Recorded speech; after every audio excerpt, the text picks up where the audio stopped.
Hi, my name is Elizabeth. Thanks for listening to my story. If I could pick one word to describe my life before I surrendered it to Christ, I would say that word would have to be guarded. When I was younger, I wasn't much of a trusting person at all, and that stems from a divorce that my parents went through when I was younger. Before that, I grew up in a Christian household. We went to church, we prayed before every meal.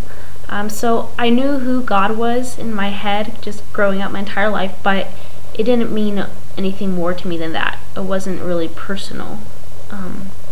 So when my parents got divorced, that had a huge negative influence on me. I kind of lost a lot of my trust in them and in other people.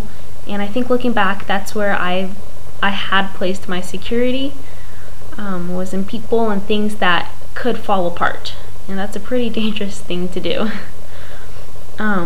So sophomore year in high school, I think that's the time when I finally started realizing what it means to have a personal relationship with God. That it's not just something that I know about in my head, all these facts, but it's something that I know to be true and that I can feel. I met a couple girls in one of my classes who invited me to their youth group, and I just remember going into the youth group for the first time and seeing people with their hands up in the air, worshiping and praising God. And it really was the first time that I got to see a community of believers all together worshiping God, and it was really neat. And I think God really transformed my life at that point in time. So comparing my life before and after, I would have to say that the word to describe my life after surrendering to God is joy. And the reason for that is because ever since sophomore year, I've just continued to get happier, I guess. I've been learning to place my trust in God, not in people who can let me down.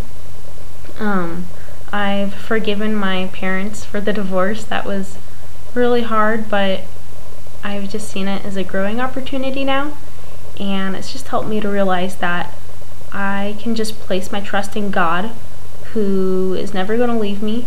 He will always love me. He's always got my back. He wants what's best for me, and it just makes me so happy and full of joy to know that I always have that. And so that's how I would describe my life before and after surrendering to God. So thanks for listening to my story, and if you'd like to give any feedback, I'd love to hear it. Thanks.